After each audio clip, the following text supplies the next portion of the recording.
Lights camera action. Hello guys, welcome to my new blog number 68 में आप सभी का स्वागत है। कैसे हो आप सब? मैं बहुत ही अच्छा हूँ, आशा करता हूँ आप सभी लोग अच्छे होंगे। तो गाइस, कैसे हैं आप सब? ज़बरदस्त तरीके से व्लॉग हमारा शूट होता ही जा रहा है। अब आज हम आ गए हैं डे 68 पे।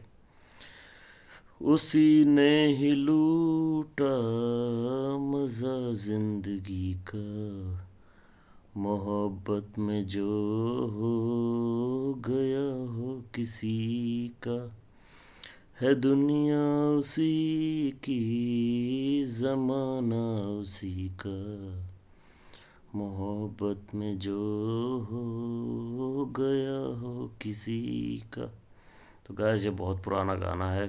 मूवी का नाम तो मुझे नहीं पता, लेकिन लेट 60s और 70s का गाना बहुत ही अच्छा लगता है। मोहम्मद रफ़ी साहब की आवाज़ है, तो मैंने अपने ब्लॉग में ऐसी डाल दी है। मैंने बोला कि उसी ने ही लूटा मज़ा ज़िंदगी का, मोहब्बत में जो हो गया किसी का। तो मोहब्बत हो या कोई काम हो, जब तक आप उसमें डूब नहीं जाओगे, जब तक आप ज़िंदगी का मज़ा कैसे उठाओगे? किसी को प्यार करो तो इतना प्यार करो, इतनी शिद्दत से प्यार करो कि लोग कहें कि हाँ ऐसे कहते हैं प्यार। मेहनत करो तो ऐसी करो कि लोग कहें कि हाँ ऐसे बोलते हैं मेहनत। तो गाइस, हर चीज़ में कंसिस्टेंसी की बहुत ही ज़्यादा ज़रूरत होती है।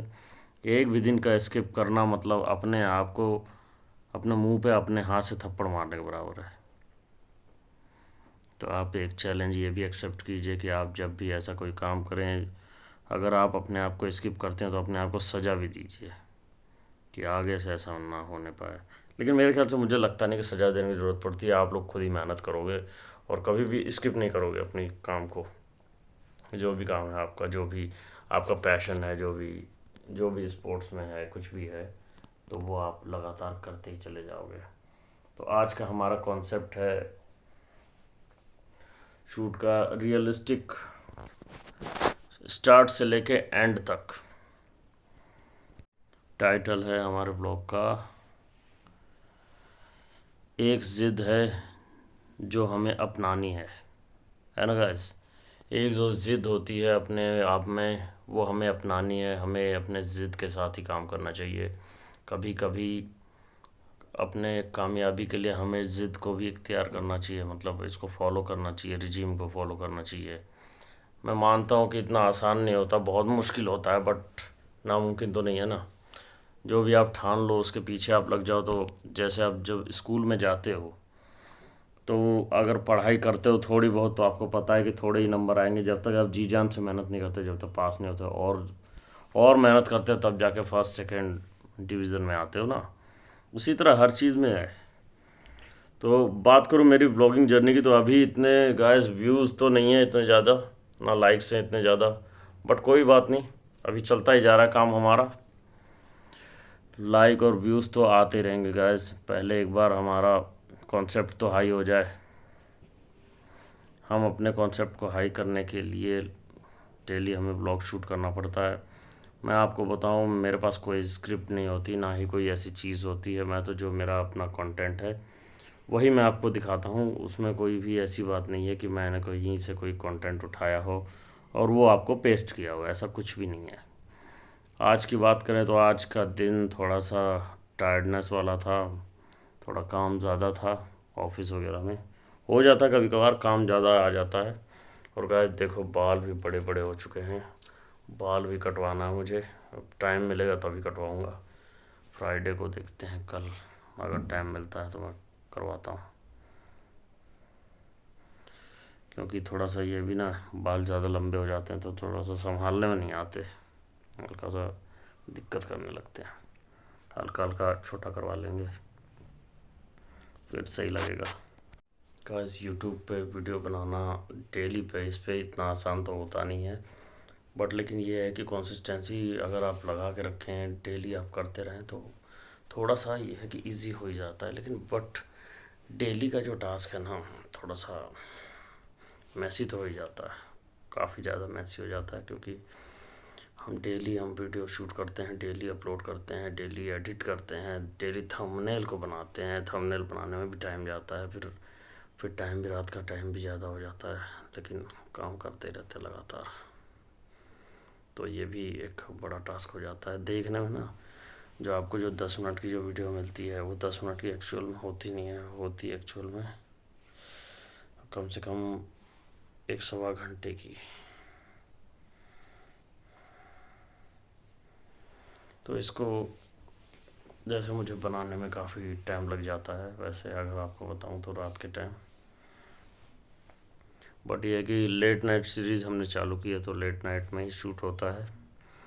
आज एक्चुअली मैं ऑफिस की वजह से काफ़ी टायर्डनेस हो गई है, आपको दिख ही रहा होगा, इसलिए आज हो सकता है व्लॉग भी थोड़ा सा शॉर्ट हो मेरा। हम लोग तो बिज़ी रहते हैं गाइस अपनी लाइफ में। सुबह उठे, अपना जॉब पे गए, आए, व्लॉग शूट किया, डाल दिया। लेकिन कभी आपने सोचा है कि नेचर कितनी ज़्यादा बिज़ी रहती होगी हमारे लिए, अपने लिए, हर चीज़ को हील करने में। एक जो नेचर होती है ना, अपने आप में हमेशा लगी रहती है उसको सही करने में, क्योंकि लोग तो उसको बर्बाद करते ही जा रहे हैं।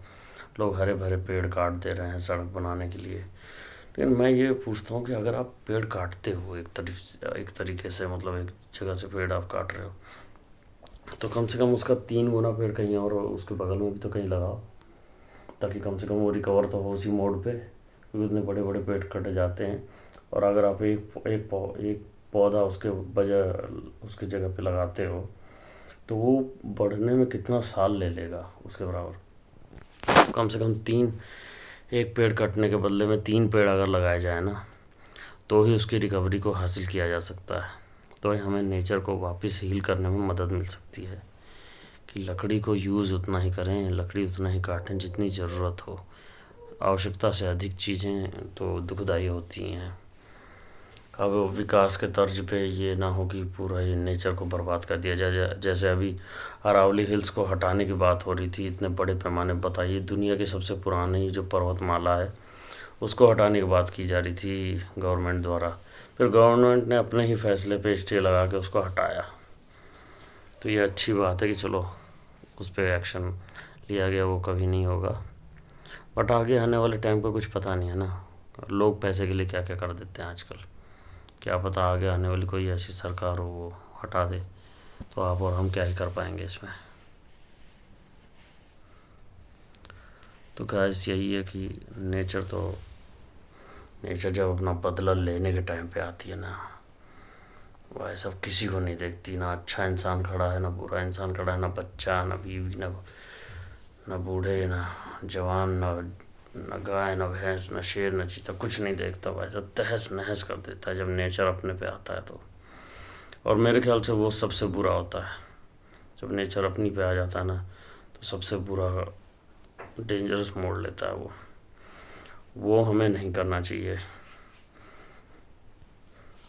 ये मेरे ख्याल से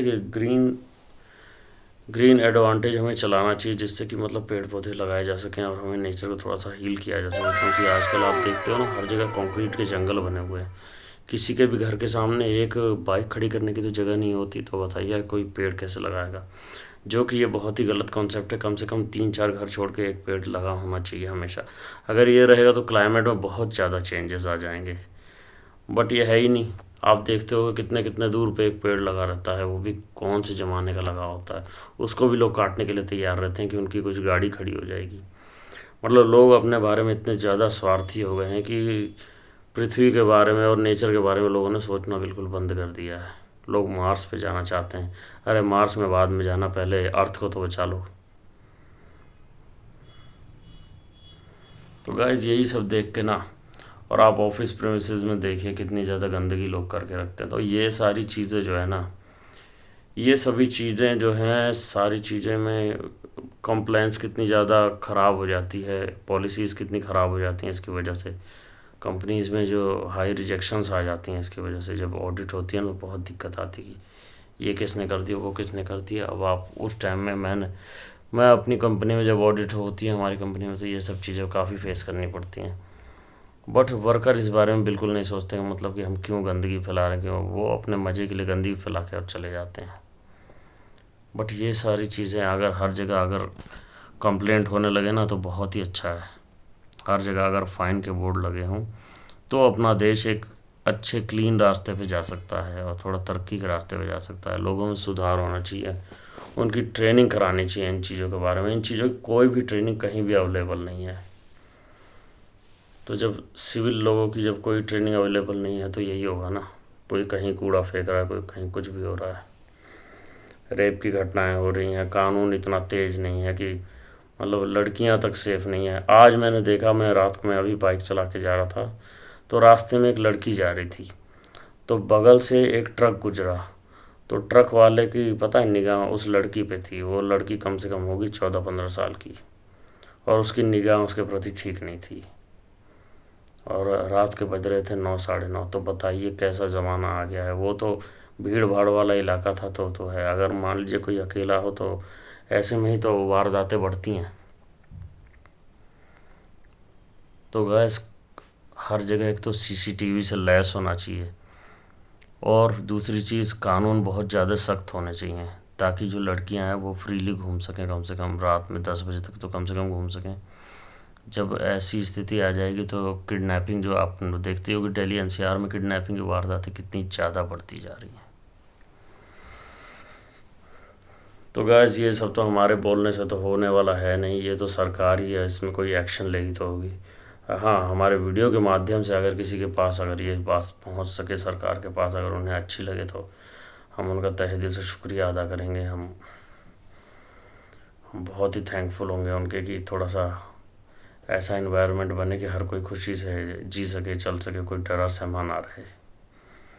ठीक है गाइस, तो मिलते हैं कल अपने व्लॉग नंबर 69 में, करते हैं आपसे दूसरी बातें और अपने नए आइडियाज़ के बारे में बात करेंगे, शूट के बारे में बात करने। ओके दोस्तों, करते हैं इस व्लॉग का यहीं पे पैकअप। Okay guys, bye. हर हर महादेव।